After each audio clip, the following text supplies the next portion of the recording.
الحمد لله خالق الوجود من العدم، وجاعل النور من الظلم، ومخرج الصبر من الألم، فملقي التوبة على الندم، فنشكره على المصائب كما نشكره على النعم،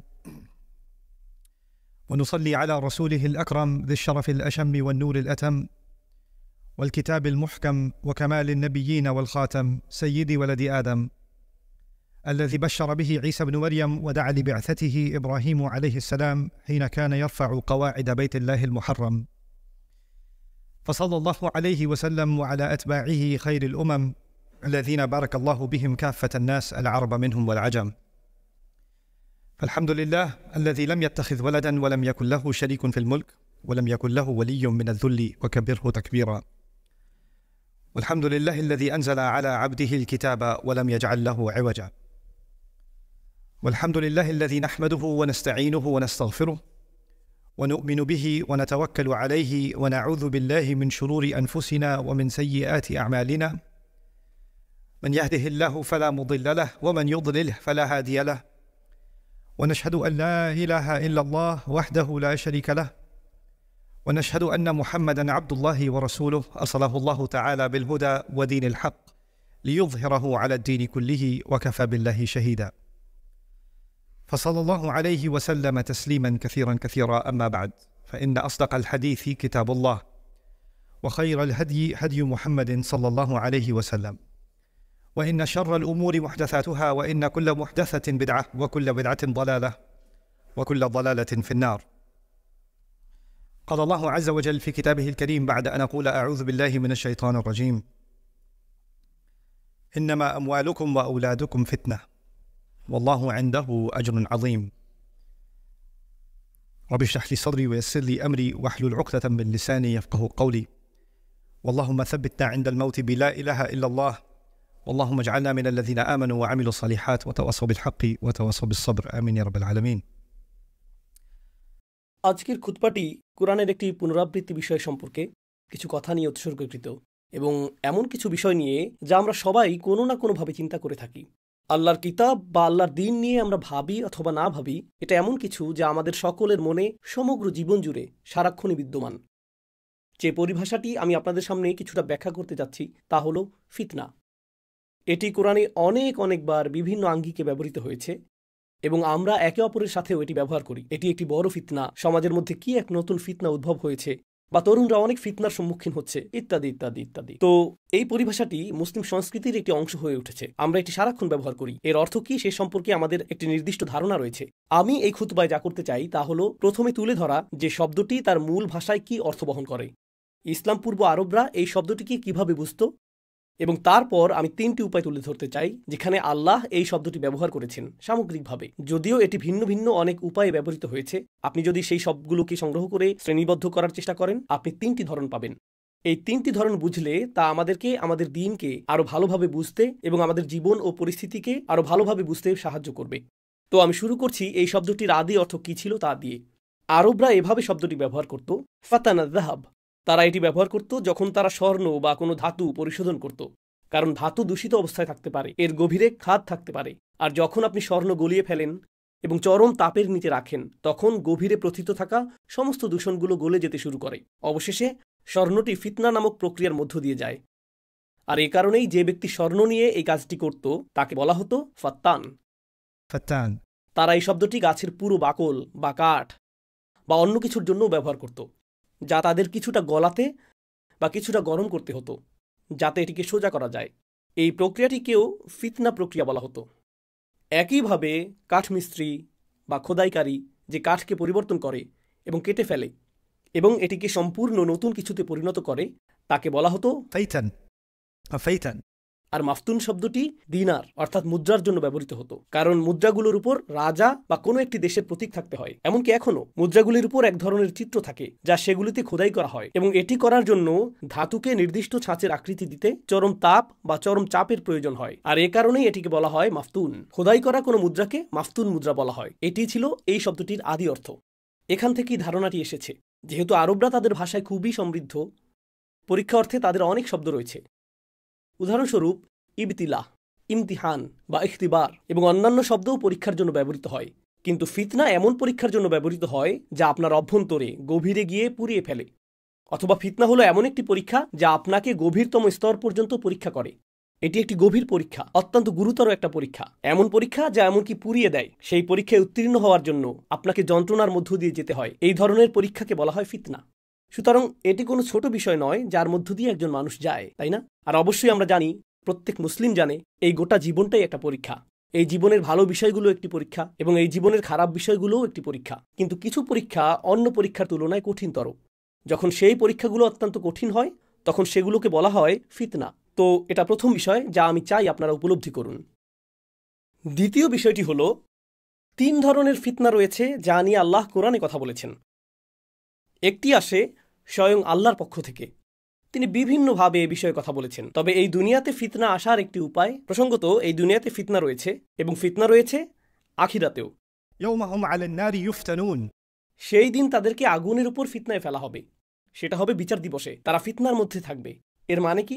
ঠিক যেমন আগুন ধাতুর গভীরে জ্বালায় এবং ভেতরের খাদ গলিয়ে দেয়, সেভাবেই আল্লাহ জাহান্নামের অধিবাসীদের ভেতরটা জ্বালিয়ে দেবেন। আর বিচার দিবসের এই অবস্থার জন্য তিনি ফিতনা শব্দটি ব্যবহার করেছেন। কিন্তু আমি এখানে আখিরাতের কথা বলছি না।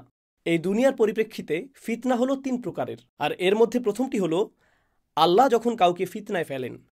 আপনাদের মনে রাখার জন্য সবচেয়ে সহজ উদাহরণ হলো, আল্লাহ মুসা আলাইহিসসালাম সম্পর্কে বলেছেন, যখন মুসা আলাইহিসসালাম পর্বত শিখরে তার সাথে কথা বলেছিলেন, আল্লাহ তাকে বলেছিলেন, ওয়াফাতান্নাকা ফুতুনা, আমি তোমাকে বহুবার পরীক্ষা করেছি, আমি তোমাকে বহুবার ফিতনায় ফেলেছি। যখন তিনি জন্মগ্রহণ করেন, সরকারি নির্দেশ ছিল সব শিশুকে হত্যা করা।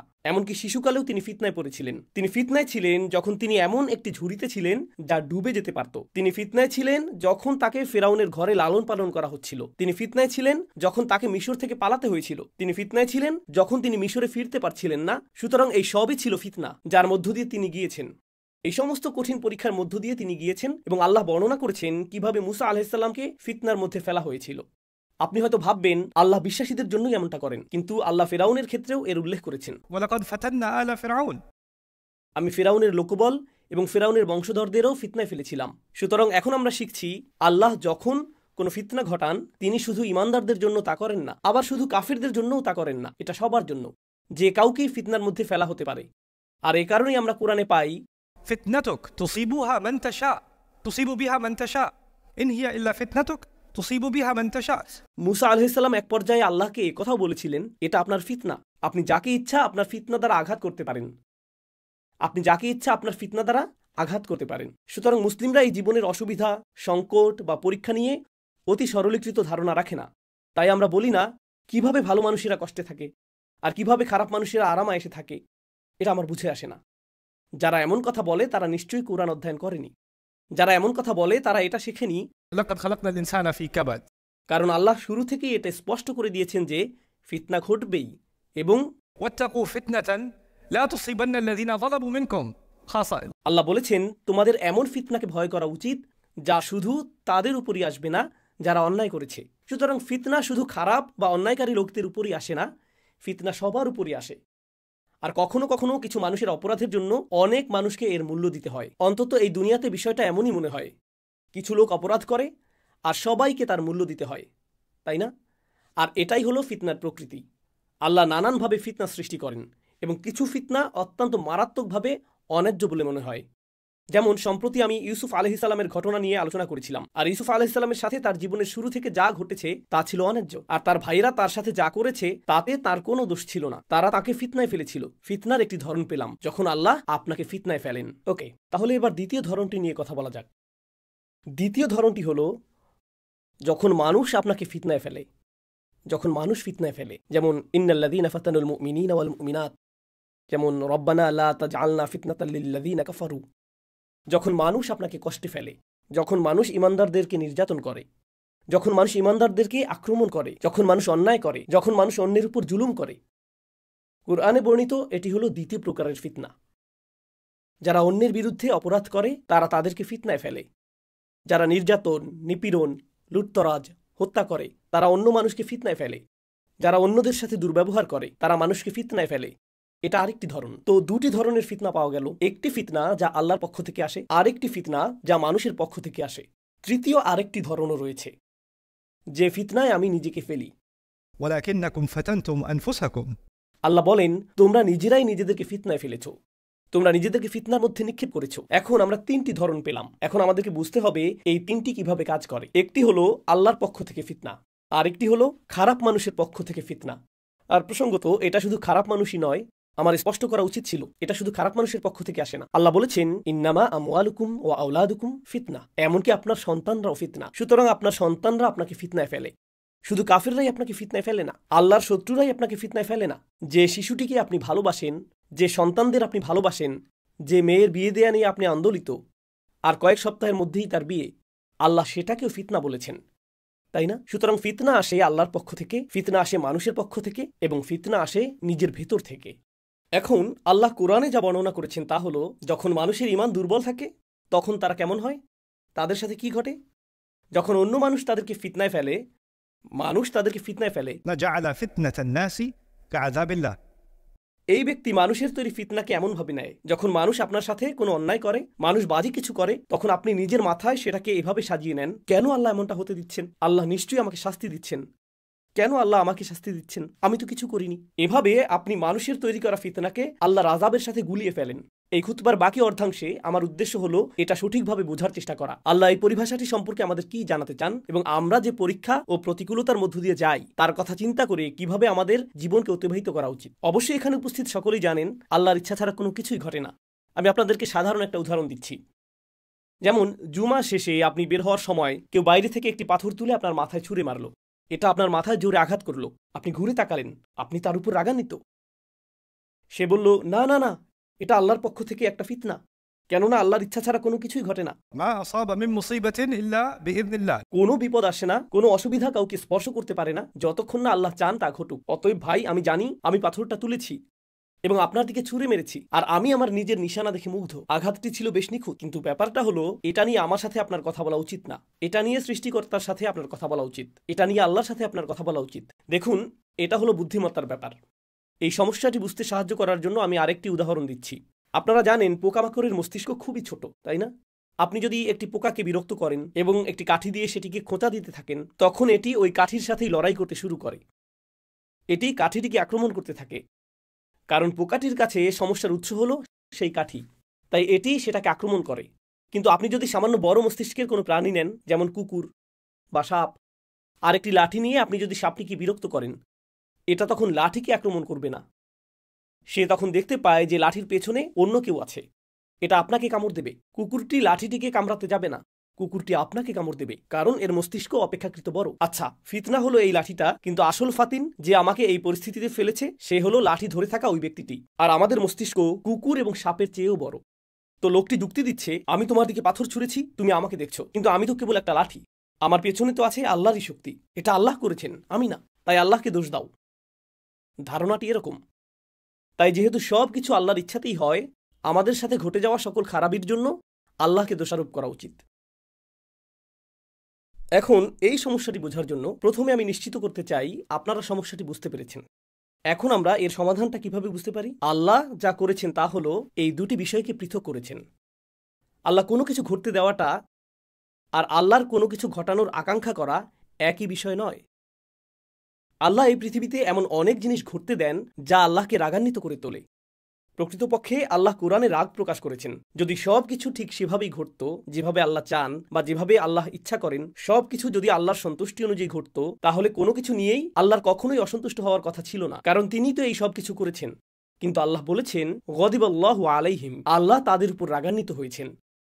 তাফসীরকারগণ এর কি ব্যাখ্যা দিয়েছেন? এখানে পার্থক্য রয়েছে। আল্লাহর রিদা অর্থাৎ আল্লাহর সন্তুষ্টি, আল্লাহর নিজের ইচ্ছায় কিছু করা বা নিজের আকাঙ্ক্ষা থেকে কিছু করা, বনাম তার শুধু এটিকে ঘটতে দেয়া। তিনি তার নিজের প্রজ্ঞা থেকে সিদ্ধান্ত নিয়েছেন তিনি নির্দিষ্ট কিছু বিষয়কে ঘটতে দিবেন, যদিও তিনি নিজে সেই বিষয়গুলো নিয়ে সন্তুষ্ট নন। তিনি মানুষকে সেই স্বাধীনতা দিয়েছেন এমন সব কাজ করার জন্য যা তাকে অসন্তুষ্ট করে।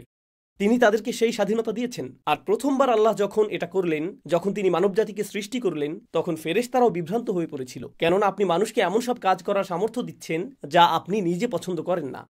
ইয়া আল্লাহ, আপনি এই কাজগুলো পছন্দ করেন না, কিন্তু আপনি তাদেরকে এই কাজগুলো করতে দিচ্ছেন। কিভাবে আপনি তাদেরকে এগুলো করতে দিলেন? أتجعل فيها من يفسد فيها ويسفك الدماء।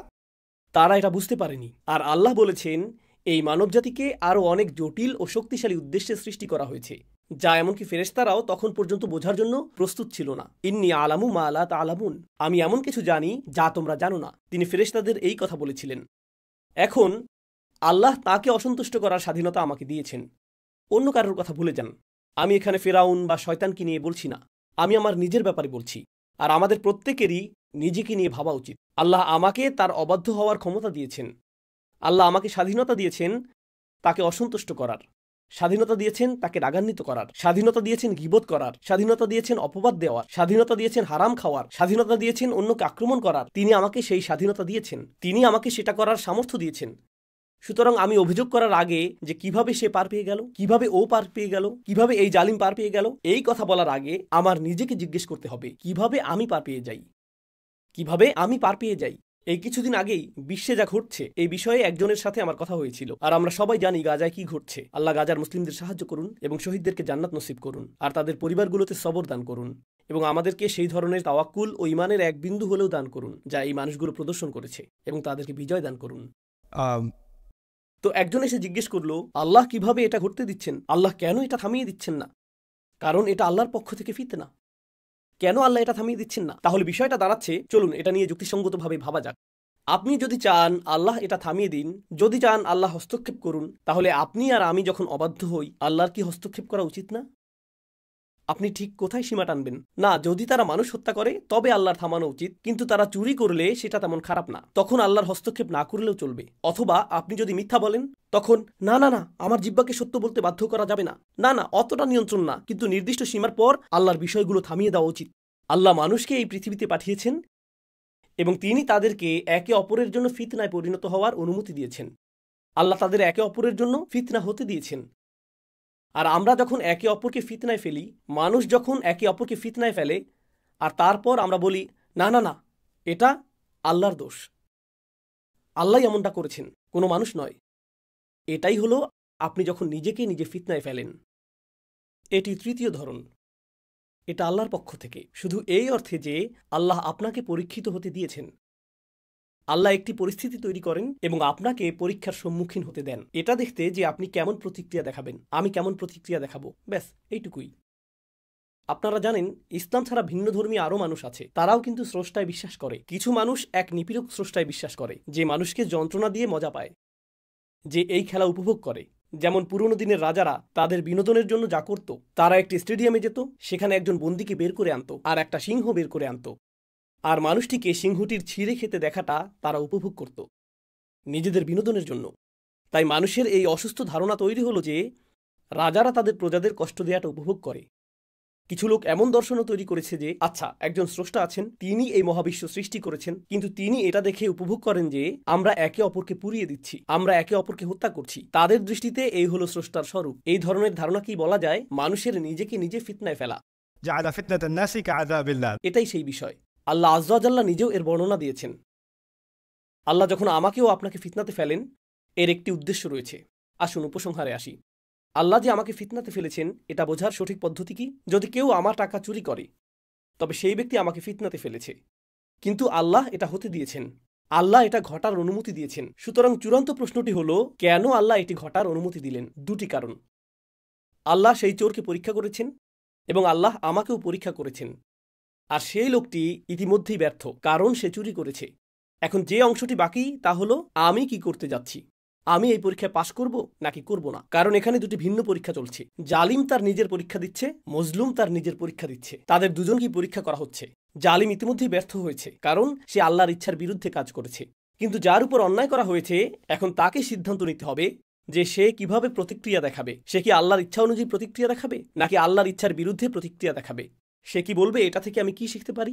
যুক্তিসঙ্গতভাবে আমি কিভাবে এর জবাব দিব যার অনুমতি আল্লাহ আমাকে দিয়েছেন?